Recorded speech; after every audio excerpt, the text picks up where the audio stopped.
L'Église catholique fait mémoire de saint Aquila, de sainte Priscille et de saint Thibaut. Saint Aquila et Priscille. Judéo-chrétiens, Aquila et Priscille furent des disciples de saint Paul. Prisca et Aquila ils étaient juifs de Rome et en avaient été chassés lors de l'édit de l'empereur Claude.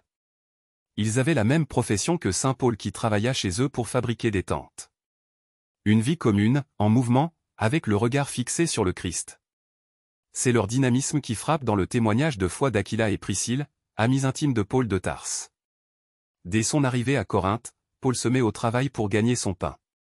Il se lie d'amitié avec deux tisserands, Prisca, Priscille et Aquila. Prisca et son époux saint Aquila. Ils s'étaient tous deux installés à Rome où ils exerçaient le métier de fabricants de tentes. Juifs expulsés par l'édit de Claude, ils s'établirent à Corinthe et c'est là qu'ils rencontrèrent saint Paul qui travaillait avec eux. Il les salue d'ailleurs dans plusieurs de ses lettres. Saluez de ma part Prisca et Aquila, mes compagnons de travail en Jésus-Christ. Les églises de la province d'Asie vous saluent. Aquila et Prisca vous saluent bien dans le Seigneur, avec l'église qui se rassemble chez eux. Salut Prisca et Aquila, ainsi que ceux de chez Onésiphore. Ils s'installèrent à Éphèse et c'est probablement là qu'ils accomplirent leur martyre. À Corinthe, Paul rencontre Priscille et Aquila, un ménage juif chassé de Rome en 49 par l'édit d'expulsion de l'empereur Claude, car les Juifs se soulevaient continuellement à l'instigation d'un certain Cresto. On les retrouvera à Rome, après la mort de Claude, en 54, pour accueillir l'apôtre prisonnier. Entre-temps, ils l'auront accompagné à Éphèse, y prenant en charge l'Église et évangélisant.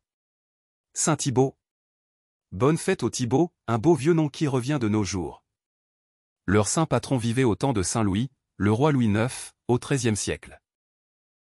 Thibaut était un moine devenu père abbé du monastère cistercien des Vaux de Cernay, actuellement dans les Yvelines. Il y avait de quoi s'occuper en cette abbaye qui ne comptait pas moins de 200 moines. On rapporte que le moine Thibaut, et même quand il fut devenu supérieur, était toujours le premier levé et le dernier couché, balayant les couloirs, nettoyant le retrait, portant le mortier et les pierres aux maçons.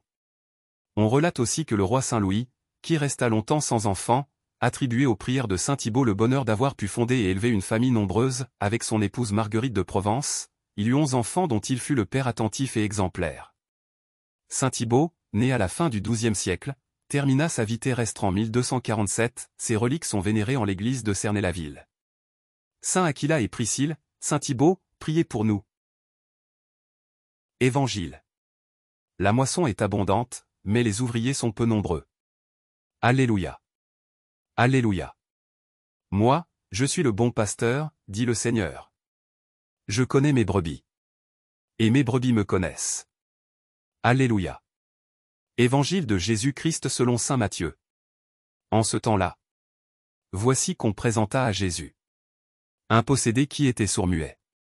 Lorsque le démon eut été expulsé, le sourd-muet se mit à parler. Les foules furent dans l'admiration, et elles disaient: jamais rien de pareil ne s'est vu en Israël.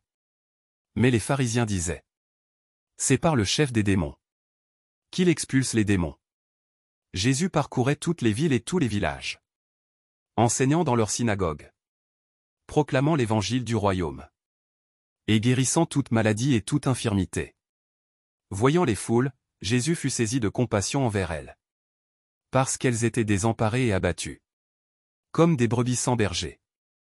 Il dit alors à ses disciples: la moisson est abondante, mais les ouvriers sont peu nombreux. Priez donc le maître de la moisson d'envoyer des ouvriers pour sa moisson. Acclamons la parole de Dieu. Louange à toi Seigneur Jésus.